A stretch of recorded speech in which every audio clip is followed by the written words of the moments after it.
जी, मेरी आवाज़ आ रही है आपको? क्योंकि हम सब डिवाइसेस यूज़ करते हैं इस 2020 में। आजकल तो हर एक के पास मोबाइल है, कंप्यूटर यूज़ करते हैं, लैपटॉप यूज़ करते हैं और मेन जो चीज़ है वो इंटरनेट, वो हम सब यूज़ कर रहे होते हैं। तो इंटरनेट से हम एक-दूसरे के साथ कनेक्ट होते हैं। पूरी दुनिया एक-दूसरे के साथ कनेक्टेड है। तो जिसकी वजह से हर बंदे के कंप्यूटर पर एक्सेस हासिल है और वो एक्सेस क्यों नहीं हासिल कर सकता, क्योंकि वो प्रोटेक्टेड होती हैं चीज़ें। तो इसलिए ये जानना बहुत ज़रूरी है कि हैकिंग कैसे होती है, यानी कि इसका डेप्थ में तो नहीं जाएँगे हम, लेकिन बेसिक अटैक्स कौन से होते हैं और उनसे हम कैसे बच सकते हैं, और ये आपके लिए काफ़ी इन्फॉर्मेटिव होगा। चलिए सबसे पहले स्टार्ट करते हैं कि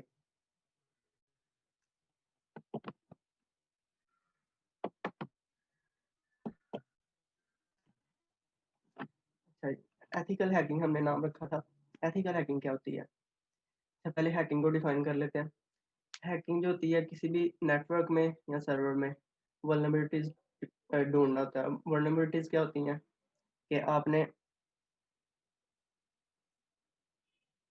आपने चेक करना है कि किसी नेटवर्क में या किसी कंप्यूटर में या किसी सर्वर में कोई मसला तो नहीं है। जैसे कि इसकी एग्ज़ाम्पल मैं आम लैंग्वेज में आपको देता हूँ कि अगर आपके घर का दरवाज़ा खुला रह गया रात को, तो कोई अगर बंदा सामने से गुज़रता है, तो वो आपको बता देगा कि आपके घर का दरवाज़ा खुला है। तो वो आपने उसने आपकी प्रॉब्लम तलाश की और आपको बता दिया। ये उसने एक प्रॉब्लम तलाश की थी, ये वल्नरेबिलिटी थी।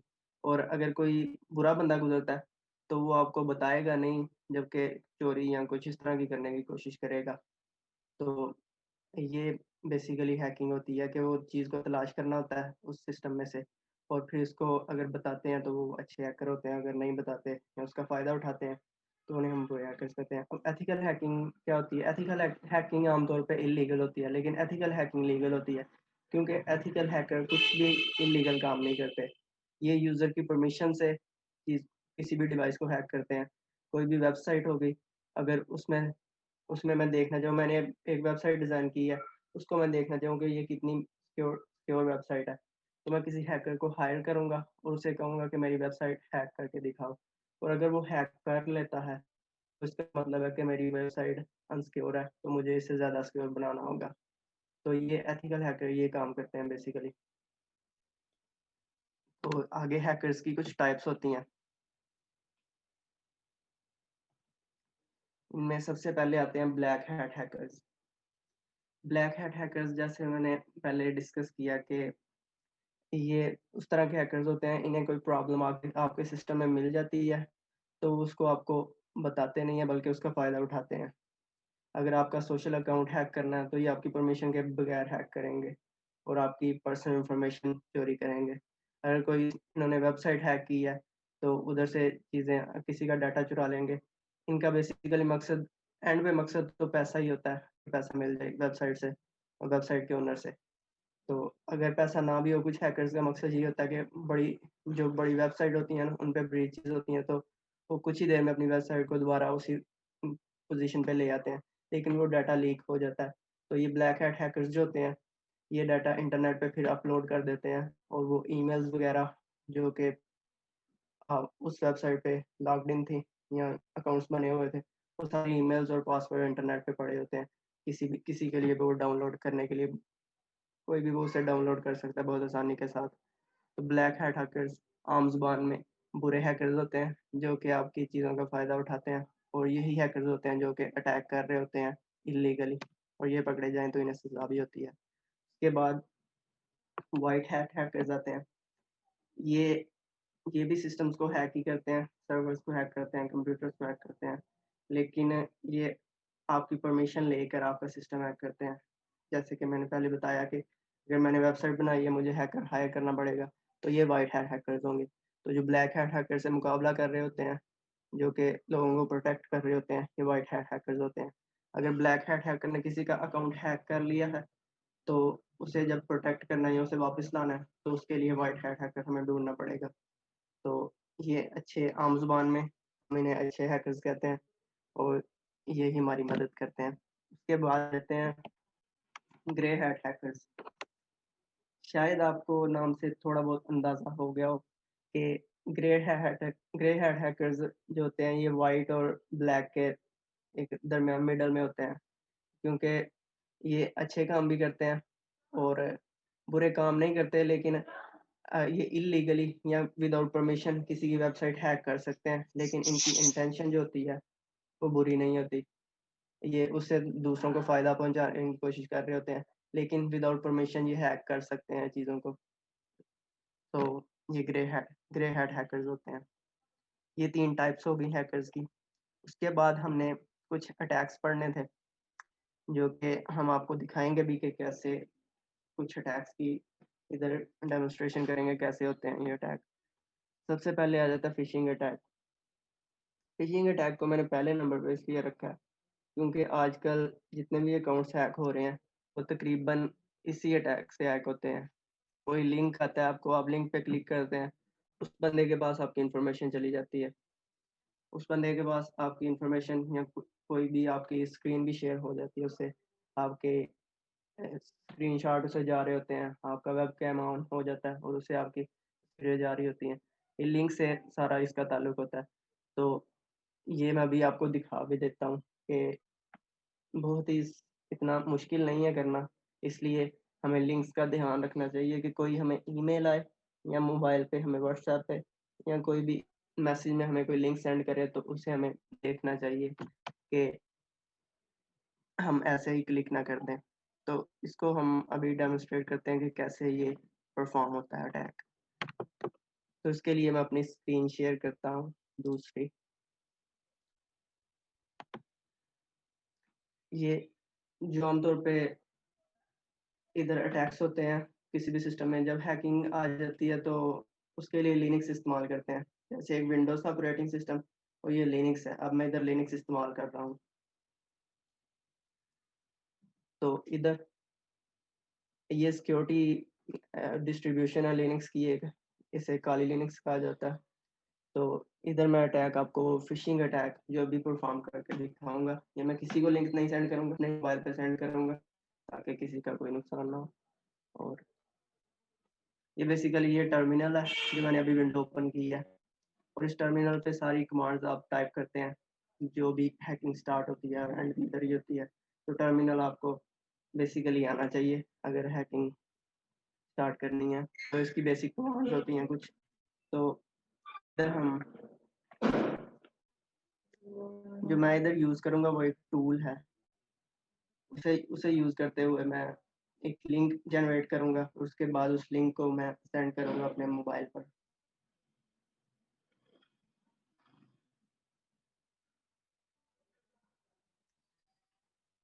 अच्छा, मैं अभी आपके क्वेश्चन के आंसर मैं बाद में दूँगा अभी, इसके मैं लिंक जनरेट करता हूँ। इधर हमारे पास टूल्स में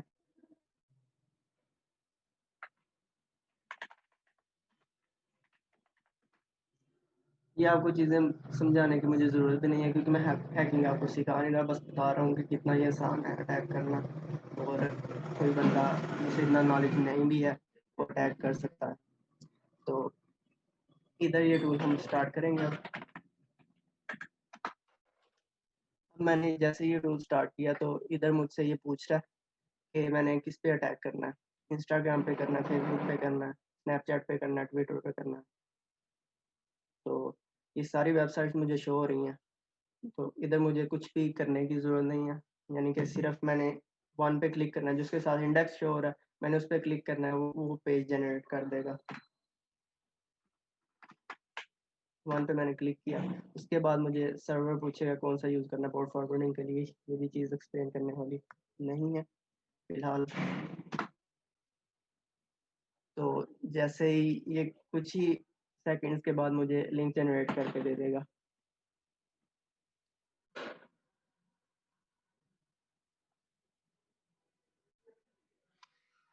ये इसने एक लिंक मुझे दे दिया। अब ये लिंक मैं किसी को भी सेंड कर सकता हूँ, और वो बेसिकली इंस्टाग्राम। वालेकुम सर, रिपीट कर वालेकुम। देंगे सर? मैंने काफी टाइम से ज्वाइन कर रहा हूँ सर, वो ज्वाइन हो नहीं रहा था। जी, कहाँ से रिपीट करना? शुरू सर से? मेरा ज्वाइन ही अभी हुआ है, अगर आप शॉर्टकट मुझे बता दें। यार ये सब कुछ ना आपको वीडियो मिल जाएगी, उसमें देख लीजिएगा, बिना लेक्चर चलने दें, आपको मिल जाएगा सब कुछ, डोंट वरी। सर वो मुझे पुराने 2 लेक्चर का भी लिंक नहीं मिला था। जी वो अभी अपलोड नहीं, वो मिल जाएगा, डोंट वरी, आज सारों को सब कुछ मिल जाएगा। Okay sir, thank you. अच्छा, ये लिंक इधर जनरेट हो गया, इसे मैंने अब अपने मोबाइल पे सेंड करना है। मैं अपने मोबाइल पे सेंड करता हूँ और फिर मोबाइल की आपके साथ स्क्रीन शेयर करता हूँ कि उधर मुझे ये लिंक कैसा नज़र आएगा जब मैं इसे ओपन करूँगा। ऑब्वियसली आपको लिंक इस तरह नज़र नहीं आएगा। आपको ये व्हाट्सएप के थ्रू या किसी भी मैसेजिंग ऐप के थ्रू आ सकता है लिंक, या आपकी ईमेल में कोई ड्रॉप कर सकता है ये लिंक।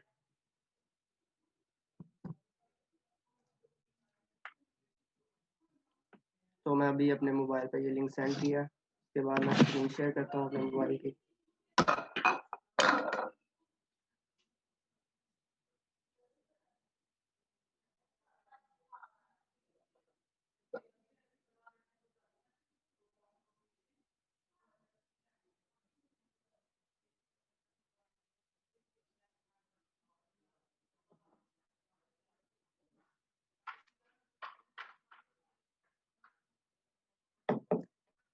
ये अभी आप मेरे मोबाइल को देख सकते हैं। मैं इधर क्रोम पे जाऊंगा और इधर ये लिंक ओपन करूंगा जो मैंने अभी इधर से कॉपी किया है।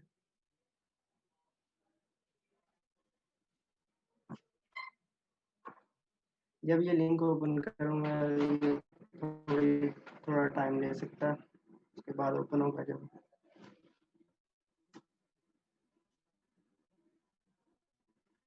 तो आपको सामने एक इंस्टाग्राम का ही पेज नज़र आएगा। ये ऑफिशियल इंस्टाग्राम का पेज ऑब्वियसली नहीं है, लेकिन ये बिल्कुल उसी तरह का आपको दिखेगा कि आपसे इंफॉर्मेशन मांग रहा होगा, आपका phone number, user name, password. उसके बाद अगर आप देखेंगे तो इसमें आपको कुछ भी फिशी नज़र नहीं आएगा। तो आपने इधर अपना अपना यूज़र नेम टाइप कर देंगे, मैं कुछ भी टाइप कर देता हूँ, इधर अहमद अली टाइप कर देता हूँ, और पासवर्ड जो भी आपने टाइप करना है ना, मैं पासवर्ड लिख देता हूँ। उसके बाद आपने लॉगिन करते हैं, जैसे भी इंस्टाग्राम पे या फेसबुक पे लॉगिन नहीं होता है। तो जब आप इधर लॉगिन करेंगे तो इधर आपको एक इंस्टाग्राम का ऑफिशियल पेज नज़र आ जाएगा। तो आप पीछे वाले मैसेज को इग्नोर कर दें, शायद शायद जो लिंक था पीछे वाला, और आपको लगा हो कि लॉगिन नहीं हुआ, आप दोबारा से लॉगिन करने के लिए कोशिश करेंगे। और इस बार क्योंकि इंस्टाग्राम का ऑफिशियल पेज है, लॉगिन तो आपका हो जाएगा इस बार, लेकिन जो आपने पासवर्ड और यूज़र नेम टाइप किया था वो इन्फॉर्मेशन उसके पास जा चुकी है। तो वो मैं आपको दिखा देता हूँ। दोबारा मैं अपनी लिनक्स की स्क्रीन शेयर करता हूँ।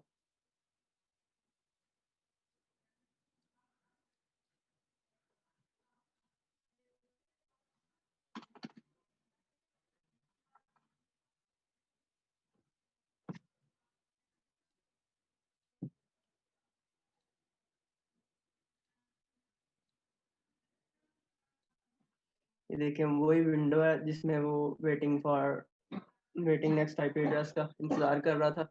इधर से हमने जो अकाउंट का नाम टाइप किया था अहमद अली, और पासवर्ड मैंने पासवर्ड ही टाइप किया था, ये इधर आ चुका है। और ऊपर ये डिफरेंट इंफॉर्मेशन मुझे देगा जो कि मैं अभी आपको दिखा नहीं सकता क्योंकि ये मेरी पर्सनल इंफॉर्मेशन है।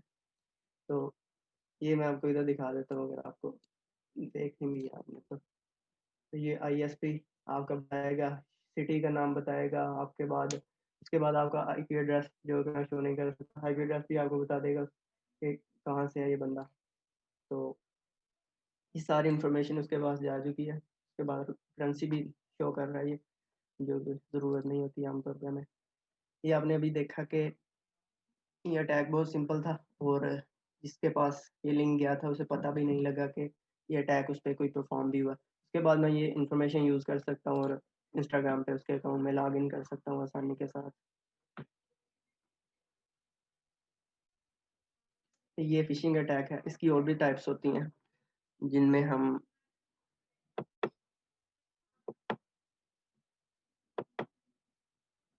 इसकी और भी टाइप्स होती हैं जिनमें हम कोई लिंक कोई आपको फाइल शेयर कर सकता है, उस पे आपने वो डाउनलोड करनी हो या उसको इंस्टॉल करना है, उसमें भी आ जाती हैं ये सारी टाइप्स। और ये बेसिकली इसका ताल्लुक लिंक से ही होता है, आपको कोई लिंक ईमेल पे आएगा या किसी भी मैसेजिंग ऐप के थ्रू। उसके बाद हमारे पास आता है man in the middle attack. ये बेसिकली आप अगर वाईफाई के साथ कनेक्टेड है ना, किसी भी होम वाईफाई कनेक्टेड सर है जी, जी, ये जो आपने बताया सर, ये रिसेंट मुझे एक फाइल आई थी। वो जब फाइल मैंने खोली एपीके फाइल और वो कुछ डाउनलोड हो ऑटोमेटिकली इंस्टॉल हुई, मोबाइल रिस्टार्ट हो गया, तो वो ऑटोमेटिकली जो है ना वॉलपेपर चेंज हो रहे थे, साउंड्स हम्म, वगैरह आ रही थी। तो सर उससे कैसे बचा जा सकते हैं? वो अभी हम बताऊंगा आगे कि इनसे बचना कैसे है। बेसिकली तो आपने लिंक पे क्लिक नहीं करना, कोई भी आपको व्हाट्सएप के थ्रू लिंक आता है तो वो आपको बताऊंगा कि क्या चीज़ें आपने देखनी है, तो उसके बाद आप वो श्योर हो जाए इन चीज़ों से, फिर आप लिंक पे क्लिक कर सकते हैं। तो वो भी मैं आपके साथ डिस्कस करूंगा चीज़ें। तो अगर आप पे अटैक हो भी जाता है तो उससे फिर आपने, अगर अटैक होने के बाद आपने क्या स्टेप्स परफॉर्म करने हैं कि आप कम से कम इंफॉर्मेशन आगे पहुंचे। तो सर हम अटैक कैसे कर सकते हैं? ये भी अभी मैंने जैसे किया अपने मोबाइल पे किया, पर इसके लिए आपको लिनक्स सीखना ओके पड़ेगा, सर, ये मैंने नेटवर्किंग सर पढ़नी पड़ेगी। स्टार्ट से मैंने डी।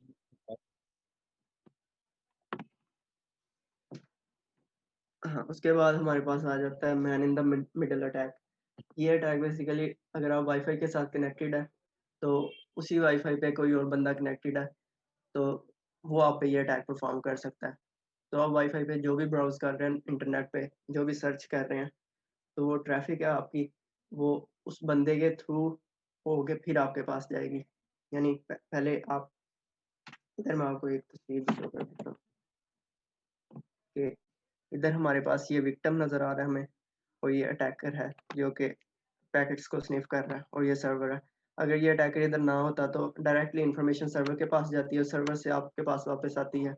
लेकिन इस केस में इंफॉर्मेशन पहले विक्टिम से अटैकर के पास जाएगी कि आपने क्या सर्च किया, फिर अटैकर से सर्वर के पास जाएगी, और फिर सर्वर से विक्टिम के पास दोबारा चली जाएगी। आपको अपना लिंक मिल जाएगा, जो भी आपने सर्च किया, गूगल सर्च किया, कि वो आपको शो हो जाएगा उधर। लेकिन अटैकर को भी पता लग जाएगा कि आपने क्या सर्च किया था, क्योंकि उसे उससे होकर इंफॉर्मेशन सारी आपके उधर जा रही है। तो ये man in the middle attack होता है। तो इसीलिए आपको पब्लिक वाईफाई या जो भी ओपन वाईफाई आपको नज़र आते हैं भाई, उनसे कनेक्ट नहीं करना चाहिए, उनसे बचना चाहिए ज़्यादा से ज़्यादा, ताकि आप इस अटैक से बच सकें। ये भी आपको परफॉर्म करके मैं दिखा सकता हूँ, तो बाद में देखें अगर टाइम हुआ तो man in the middle attack भी दिखा दूंगा। उसके बाद हमारे पास डीडोस अटैक आता है। ये इसका मतलब है डिस्ट्रीब्यूटेड डिनाइल ऑफ सर्विस। ये आप वेबसाइट पे करते हैं या सर्वर पे अटैक करते हैं, या किसी के पर्सनल कंप्यूटर पे भी कर सकते हैं डॉस अटैक। ये आप इतनी ज़्यादा रिक्वेस्ट भेजते हैं कि वेबसाइट कुछ लिमिटेड होती है ना, कि वो कितनी रिक्वेस्ट रिक्वेस्ट को कबूल कर सकती हैं, उसके बाद वो वेबसाइट बंद हो जाएगी या क्रैश हो जाएगी। तो आप एक वेबसाइट पे अनलिमिटेड या इन्फिनिट अमाउंट ऑफ आप रिक्वेस्ट भेजी जाते हैं, और वेबसाइट पे लोडेड हो जाती है ज़्यादा, और उसके बाद वो क्रैश हो जाती है, वेबसाइट बंद हो जाती है। तो ये डीडोस अटैक होता है। इससे काफ़ी ज़्यादा ये यूट्यूब पे भी हो चुका है, पीछे काफ़ी पुरानी बात है, और ये बड़ी-बड़ी वेबसाइट्स पे अटैक होता होता रहा है। तो ये वेबसाइट का ही अटैक है, इससे पर्सनल तो आपके मोबाइल पे या कंप्यूटर पे भी हो सकता है, लेकिन कोई करेगा नहीं। ये वेब सर्वर पे ही होगा, अगर आपका कंप्यूटर सर्वर में है, सर्वर चला रहा है या कोई वेबसाइट चला रहा है, तो फिर ये अटैक पे परफॉर्म होगा। उसके बाद हमारे पास मैलवेयर आ जाते हैं। मैलवेयर डिफरेंट तरह के सॉफ्टवेयर होते हैं, जो छोटे-छोटे वर्म्स होते हैं, जो आपके कंप्यूटर में आते हैं और आपके कंप्यूटर को इन्फेक्ट करते हैं या डिवाइस में आते हैं। जैसे कि अभी-अभी भाई ने बात की कि उन्हें कोई लिंक आया था, उधर क्लिक किया तो एक ऐप इंस्टॉल हुई। जो ऐप इंस्टॉल हुई थी वो मैलवेयर ही था, जो कि फिर वो कंप्यूटर से कुछ भी काम करवाना शुरू कर देता है, लिंक्स ओपन होना शुरू हो जाती हैं या कोई ब्राउज़र ओपन होना शुरू हो जाता है।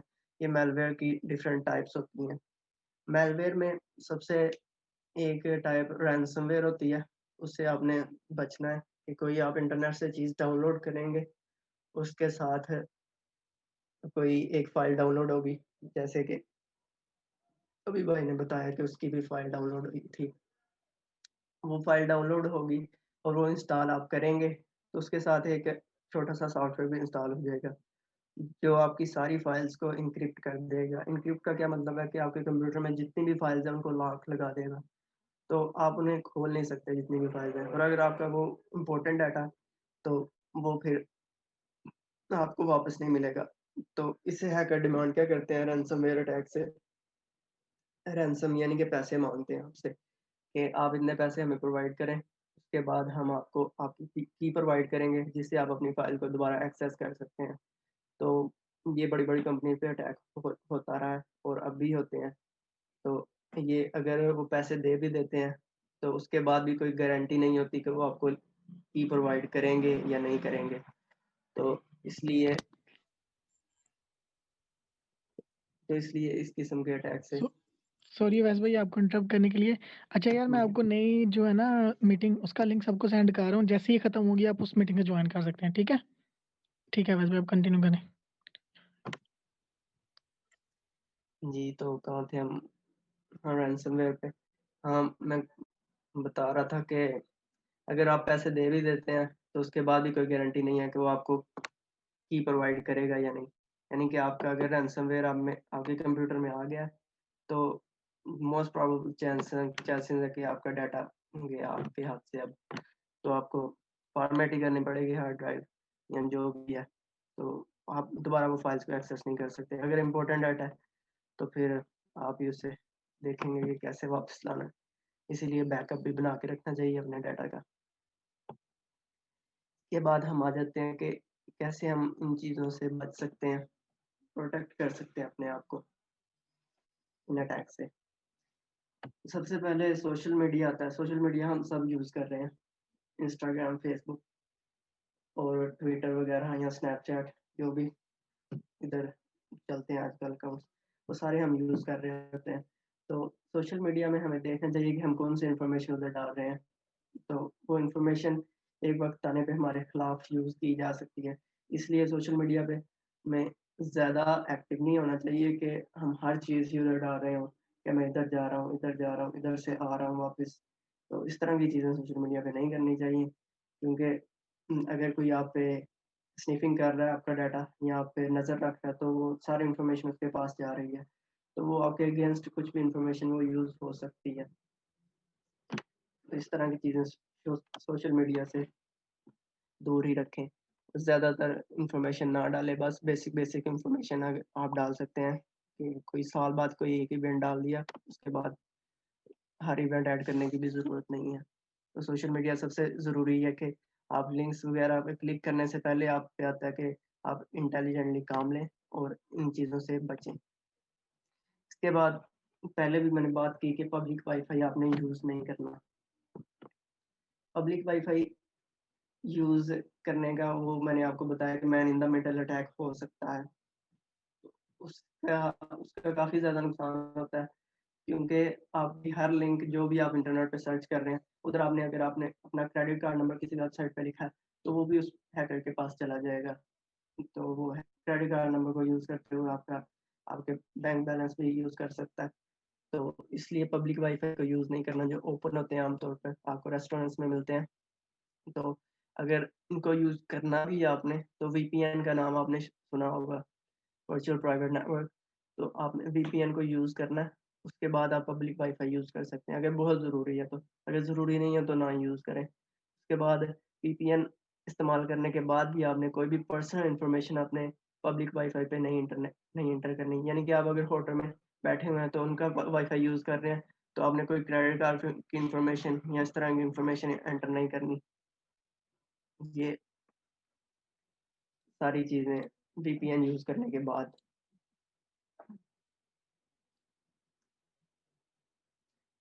वीपीएन की ऐप के बारे में पूछ रहे हैं, ऐप ऐप्स बहुत ज़्यादा कोई भी आप फ्री ऐप यूज़ कर सकते हैं वीपीएन की। तो मैं रिकमेंड नहीं करता फ्री ऐप्स क्योंकि वो भी आपका डाटा उधर से गुज़र के जा रहा होता है सर्वर के पास। लेकिन आप कोई भी वीपीएन की ऐप यूज़ कर सकते हैं, फ्री ऐप्स मिल जाती हैं प्ले स्टोर पे। उसके बाद आपकी पासवर्ड प्रोटेक्शन आ जाती है। पासवर्ड प्रोटेक्शन भी बहुत ज़्यादा ज़रूरी है। पासवर्ड के बारे में कुछ चीज़ें आपसे इधर डिस्कस करूँगा कि अगर आप किसी भी वेबसाइट का पासवर्ड एंटर करते हैं, तो वो आपसे कहता है कि 8 कैरेक्टर का पासवर्ड होना चाहिए। वो 8 से छोटा रखने की ज़रूरत 8 से छोटा नहीं रखने देते। तो 8 कैरेक्टर का पासवर्ड मैं आपको बता दूँ कि 8 का भी अगर आप पासवर्ड रखते हैं ना, तो वो भी हैक हो सकता है। वो ब्रूट फोर्स अटैक होता है, उससे आपका वो पासवर्ड हैक हो सकता है। तो जितना भी आपने स्ट्रॉन्ग रखा है, आपने कैरेक्टर यूज़ किए हैं, नंबर यूज़ किए हैं, तो जितने भी कैरेक्टर यूज़ किए हैं, वो है तो सिर्फ़ ये 8 ही कैरेक्टर्स, तो वो भी हैक हो सकता है। तो आप 8 से ज़रा ऊपर चले जाएँ, 10 से 12, 12 से 15 तक अगर जा सकते हैं, तो वो अच्छा है। उतना पासवर्ड अपना रखें लेंथ और फ़ेमस वर्ड इस्तेमाल ना करें, जो आपकी लाइफ़ में चल रहे हैं। अपने फ़ादर का नाम, अपनी मदर का नाम या भाई का नाम या अपने किसी पेट का नाम, इस तरह की चीज़ें अपने पासवर्ड से दूर रखें या किसी कंट्री का नाम या और भी आपसे जो आपकी पर्सनल लाइफ़ में चीज़ें होती हैं, उनसे रिलेटेड कोई भी आपका पासवर्ड नहीं होना चाहिए। क्योंकि अगर कोई बंदा आपको पर्सनली जानता है, तो टूल्स अवेलेबल हैं, जिन पे वो आपका पेट का नाम डालेगा, फ़ादर का नाम डालेगा, आपका नाम डालेगा और वो टूल्स उन्हें पासवर्ड की लिस्ट बना के दे देंगे। वो लिस्ट से फिर वो आपके अकाउंट पे अटैक कर सकते हैं, वो डिफरेंट पासवर्ड ट्राई करेंगे, उनमें से कोई ना कोई अगर आपने यूज़ किया हुआ है नाम किसी का, तो वो हैक हो जाएगा। तो अपने पासवर्ड ज़्यादा लेंथ रखनी है और उसके बाद 2 अकाउंट्स पे सेम पासवर्ड यूज़ नहीं करना। अगर आपने 2 जीमेल बनाई हैं, 2 एक यूट्यूब का अकाउंट है, उसके बाद एक कोई ज़ूम का अकाउंट है या कोई भी इस तरह के इंस्टाग्राम का अकाउंट है, तो उन दोनों पे सेम पासवर्ड नहीं रखना, डिफरेंट पासवर्ड रखने हैं।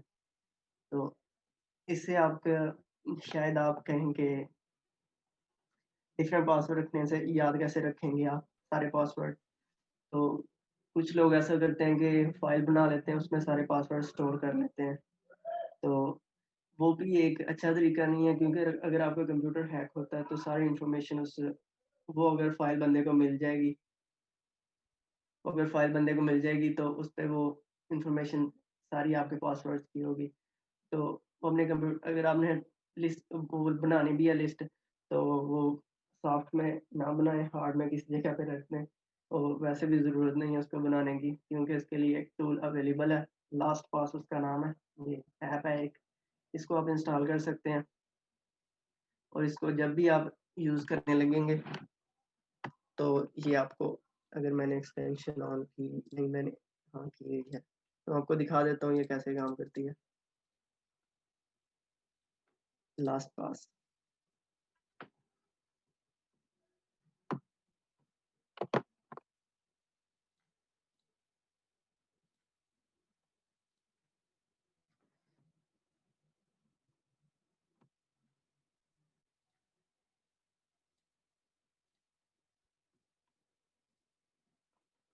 तो इधर आपने अगर अकाउंट कोई क्रिएट करना, मैं जीमेल पे जाता हूँ। लिनक्स पे इंटरनेट थोड़ा स्लो चल रहा है फिलहाल। इधर क्रिएट अकाउंट करते हैं। तो इधर जिधर पासवर्ड मैंने रखा है ना, वो इन्फॉर्मेशन तो आप टाइप कर लेंगे, अपना फर्स्ट नेम, लास्ट नेम और यूज़र नेम अकाउंट बनाते हुए। तो इधर पासवर्ड रखना है, उधर ये मुझे छोटा-सा निशान नज़र आ रहा है। ये बेसिकली उस ऐप को मैंने इंस्टॉल किया हुआ है फायरफॉक्स में, उसकी एक्सटेंशन इंस्टॉल की हुई है।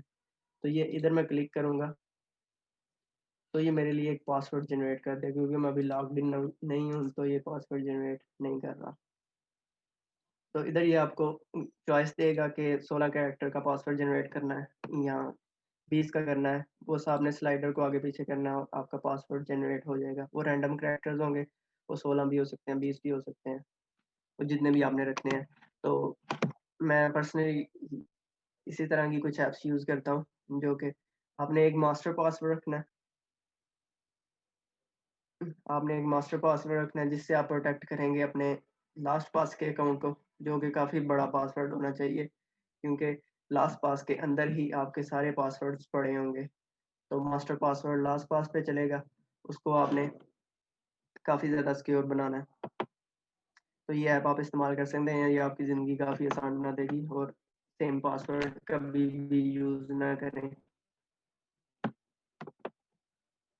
इसके बाद दोबारा हमारा वही पॉइंट आ जाता है कि लिंक पे क्लिक करने से पहले उसे चेक कर लिया करें कि वो कोई फ़िशिंग वाली लिंक तो नहीं है। तो उसके लिए आपको डिफरेंट चीज़ें देखनी पड़ेंगी। सबसे पहले जो आपको चीज़ देखनी पड़ेगी, वो आपको ऊपर जो वेब एड्रेस आपको नज़र आ रहा होता है, कोई भी वेब एड्रेस आपको नज़र आएगा, उधर आपने देखना है कि वो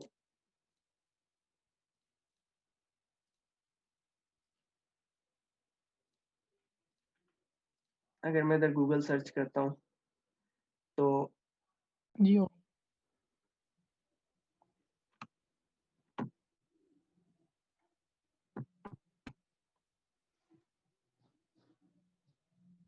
कोई भी आप वेबसाइट ओपन करेंगे, उधर आपको नज़र आएगा सबसे ऊपर आपको ये गूगल के साथ ही, मैंने गूगल ओपन किया, ये HTTPS लिखा हुआ है और एक लॉक का आइकॉन बना हुआ है। अगर आपकी वेबसाइट का जो लिंक आया है उसमें HTTPS लिखा हुआ है, तो पहले वो टेस्ट से पास कर गई है। तो इसका मतलब ये नहीं कि आप क्लिक कर दें, लेकिन पहला उसका टेस्ट पास हो गया कि वो वेबसाइट सिक्योर है। जिस पे HTTP आगे S नहीं लिखा होता, HTTP लिखा होता है सिर्फ, तो वो वेबसाइट सिक्योर नहीं होती, उससे आपकी इंफॉर्मेशन लीक हो सकती है। उधर आप जो भी सर्च करेंगे उस वेबसाइट पे, वो सारा डाटा किसी के पास आसानी से जा सकता है। सबसे पहले आपने देखना है कि वेबसाइट में HTTPS की जगह HTTP ना हो। तो आप ओपन भी अगर कर लिया तो उधर लॉक का निशान भी आपको नज़र आ जाएगा। उसके बाद आपने लिंक्स जो ओपन होते हैं उनकी जो यूआरएल इसे कहते हैं, ये यूआरएल का भी आपको थोड़ा बहुत पता होना चाहिए कि अगर गूगल ड्राइव ही है तो गूगल ड्राइव का यूआरएल क्या है, जो असली यूआरएल है, एड्रेस। तो अगर वो आपको पता होगा तो आपको पहचानने में आसानी होगी। इधर मैं ओपन कर लेता हूँ, गूगल का एक क्विज है, फिशिंग क्विज, उसे मैं ओपन कर लेता हूँ। उसमें वो यूआरएल दिखाएंगे कि कैसे यूज होता है।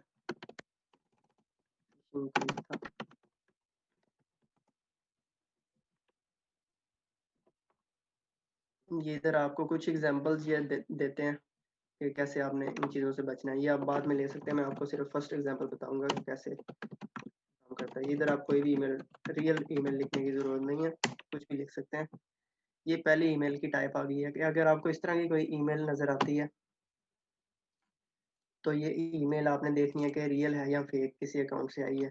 सबसे पहले तो आपको लूक जॉनसन की तरफ से ईमेल आई हुई है, तो ये उसने एक डॉक्यूमेंट शेयर किया है, वो आपको कोई फ्रेंड भी हो सकता है जिसने डॉक्यूमेंट शेयर किया है। उसके बाद अगर डॉक्यूमेंट को ओपन करने से पहले अगर आप देखेंगे, लिंक के ऊपर अपना माउस लाएंगे तो आपको ये कॉर्नर में HTTP के साथ ड्राइव गूगल का लिंक नज़र आ रहा होगा।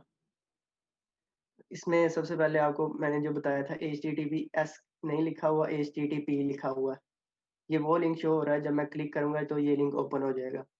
तो ये मैंने इधर से मुझे थोड़ा-सा अंदाज़ा हुआ कि ये लिंक फ़िशी लग रहा है, इसमें HTTPS नहीं है, क्योंकि गूगल तो सबसे ज़्यादा तो नहीं, काफ़ी ज़्यादा सिक्योर है। तो ये HTTP में नहीं हो सकता, गूगल का भी HTTP नहीं हो सकता। तो ये इधर से मुझे पता लग गया कि ये जो लिंक है, जो मुझे आया, ये फ़िशी है, तो इसे मैं क्लिक नहीं करूँगा। इसे ना ही जो डॉक्यूमेंट्स आया वो उसे मैं डाउनलोड करूँगा। इसके बाद जो गूगल ड्राइव का यूआरएल है, वो भी ये नहीं है, इसमें डबल स्लैश आया हुआ है, डबल डैश। तो यूआरएल में एक ही डैश आता है उनके, एक डैश नहीं बल्कि डॉट आता है। तो ये आपको चीज़ों को पता होना चाहिए। इसके बाद आप ये चीज़ों को रिकॉग्नाइज़ कर सकते हैं।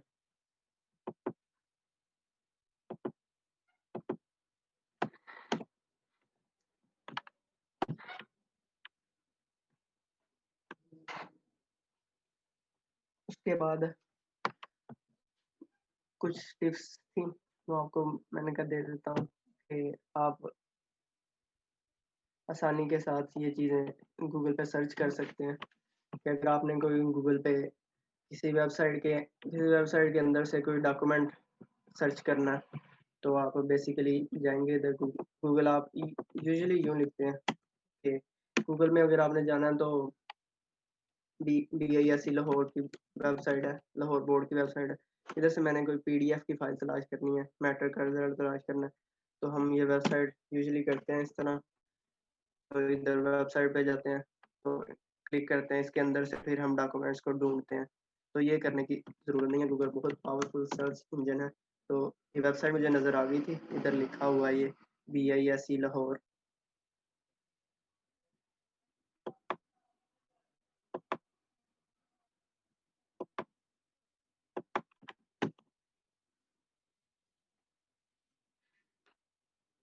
BISC लाहौर लिखा हुआ, तो इसे मैं टाइप करूँगा वेबसाइट का नाम .com, और आगे मुझे किस टाइप का डॉक्यूमेंट चाहिए, उधर फाइल टाइप PDF का चाहिए मुझे, PDF डॉक्यूमेंट चाहिए, और साइट जो है ये लाहौर है। उसके बाद किसके रिलेटेड चाहिए मैं वो शुरू में टाइप कर सकता हूँ, मैट्रिक के रिलेटेड कुछ चाहिए मुझे। तो ये सारे PDF के डॉक्यूमेंट्स इधर ही आपको शो हो जाएंगे, कंप्यूटर साइंस के रिजल्ट्स वगैरह कुछ भी आपने सर्च करना है, तो इस तरह ये आपको चीट शीट मिल जाएगी सारी उधर। ये तो मैंने इधर से 3 टाइटल लिखे हुए हैं। ये काफ़ी ज़्यादा चीज़ें हैं जो आप यूज़ कर सकते हैं और प्रोडक्टिवली और आसानी के साथ, और अपना टाइम वेस्ट किए बगैर चीज़ों को सर्च कर सकते हैं आसानी से। तो इसके बाद अगर किसी का क्वेश्चन है तो पूछ लें, और किसी ने man in the middle attack देखना है तो वो भी बता दें।